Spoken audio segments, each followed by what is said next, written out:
moment, we're just waiting for both our cars to be ready. Once we're ready, we're going to head right up the mountain. On the way up the mountain, I'm going to tell you a little bit about the tramway, a little bit about the area. If you do have any questions on the way up, just feel free to ask. So we are just waiting for the other car at the top to be ready, folks. Once they're ready, we'll head right up, okay?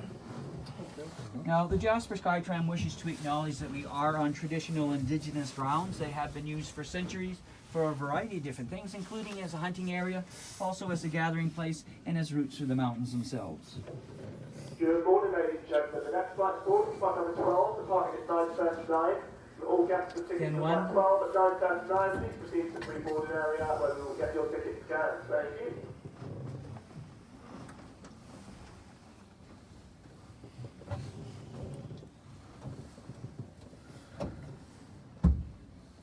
So we should be starting to here.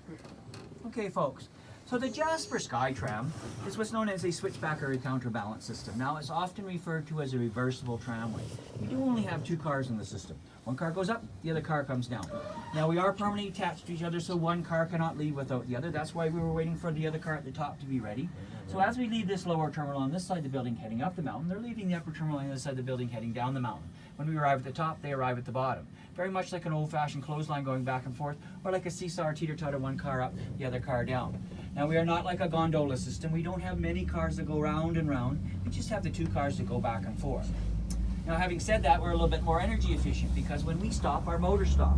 Whereas on a gondola system, their cables are constantly going around, constantly using electricity. Now, folks, I do realize it is a little bit busy today. We are going to have crowded cars pretty well all day today. There may be some things that I point out to you on the way up that you can't quite see, but when you get to the top, folks, on the decks, that's your $1 million view.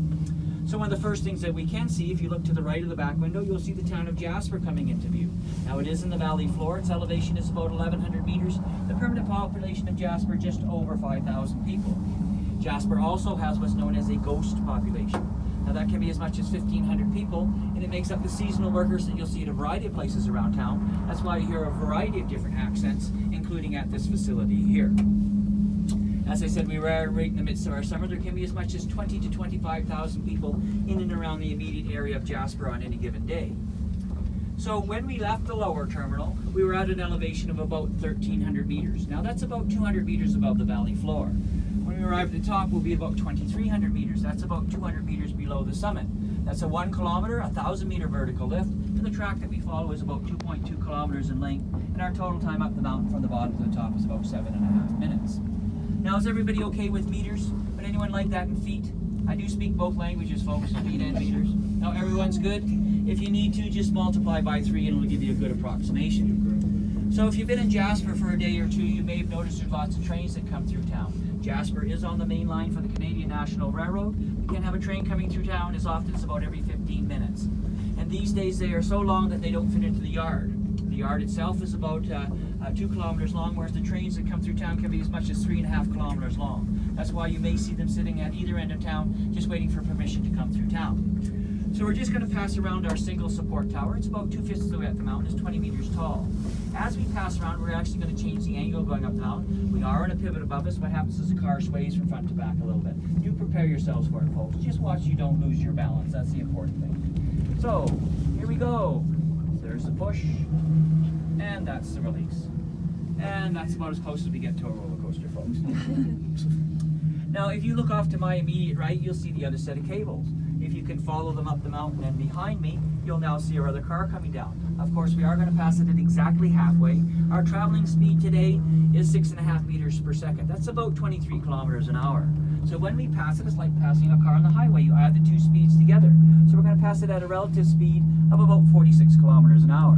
Now, it does go by quite quickly, folks. I'd like to give them a little wave as they go by. Should be Nick probably by himself.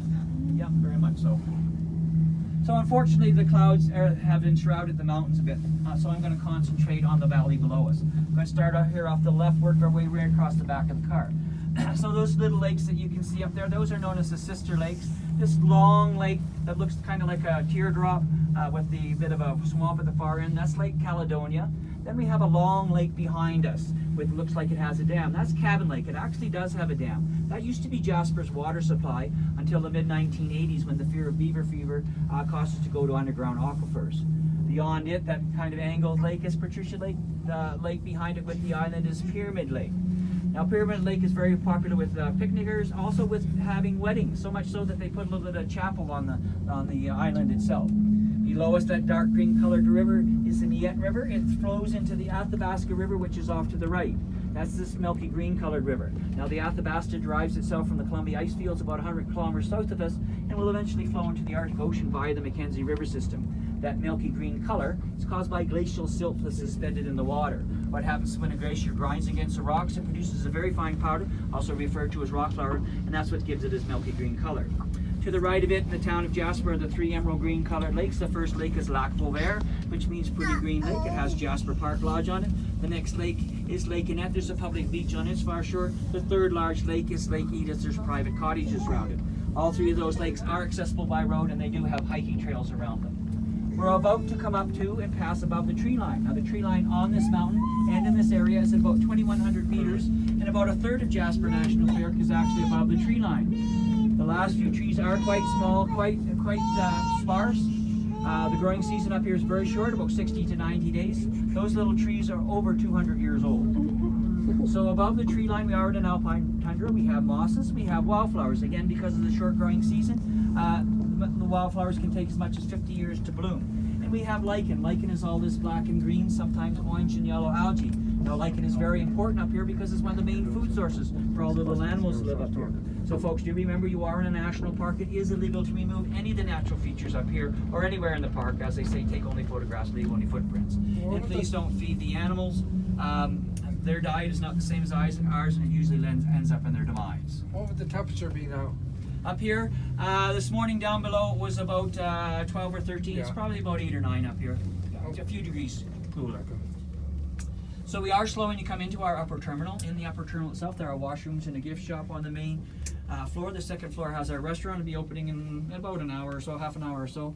Now there are decks on both sides of the building. There are placards on the decks that will explain a little bit more about the area, and there's a boardwalk that takes you around the back of the building.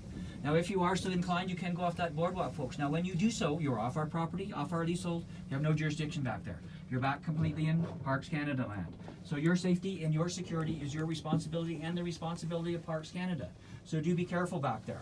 In other words, walking on the trails back here is like walking on any other trail anywhere else in the park. Just be careful, folks.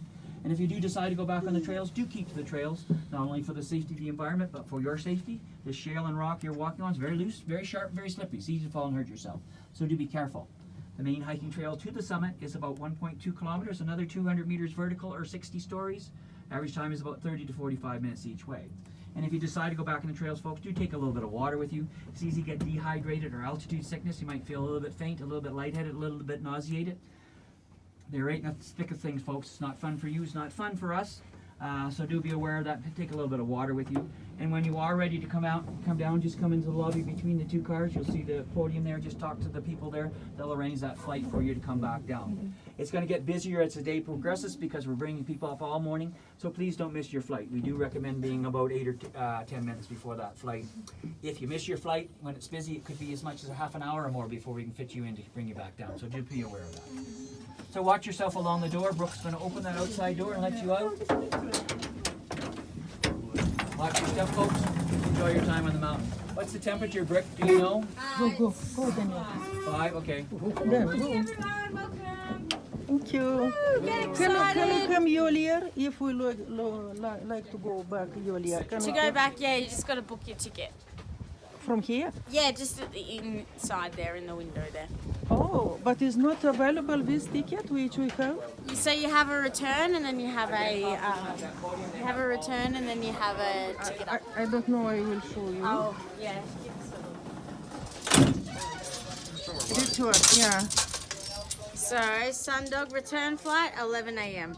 Can you come earlier? If you want to go earlier, just head in there and they can see if they can get you on the one. Because They run every 9 minutes. Okay. 9 minutes Yeah. each? Yeah. Thank you. Oh my God, Daniel. Oh my God.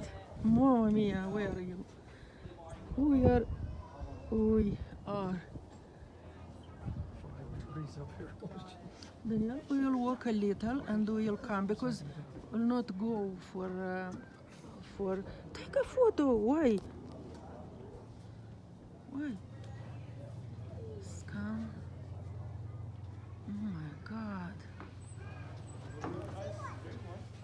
go back, go that way and take a photo. I will take around.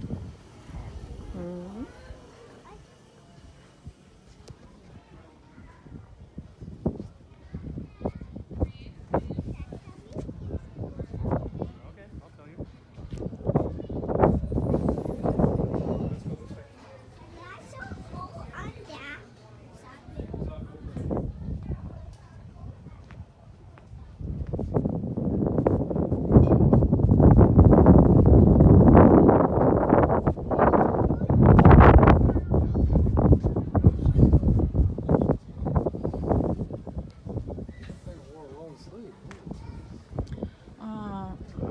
I recommend, Daniel,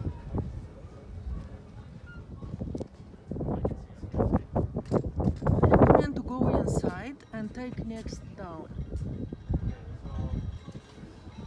It's fantastic. But you see,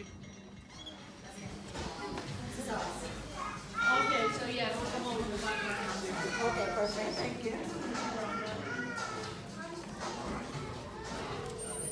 Thank you. Mamá, ¿crees que sobrevivas a esta caída? No, ven para acá para tomarte un videito en el puro agua. A ver, mejor para allá camina. Do you see the camping, Daniel? Here it's camping. Do you see? Oh, yeah. These are camping. People come. Yeah, because they had a problem. And Jasper, do you see Jasper how nice he is? And people which want, they go for a trail. If you like, we can go a little walk. Well, let's see about getting back so we get the 10:45. Then, yeah, it's a trail.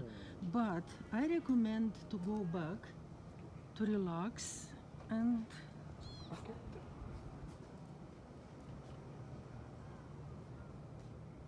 oh my God, so high.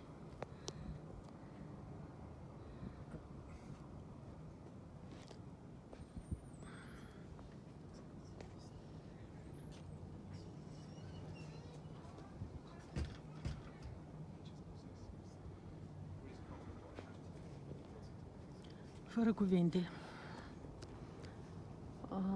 Sky, Tram în Jasper. Jos se vede orașul Jasper din Alberta. Un loc turistic fantastic în munții stâncoși canadieni. Interesant sună. Munții stâncoși. O frumusețe de nedescris. Vizionare plăcută. Dacă v-a plăcut, puteți să vă mai întoarceți la acest video. Am făcut cu drag. Reportajul este din Jasper, Alberta. Pentru dumneavoastră a vorbit Maria Tonu.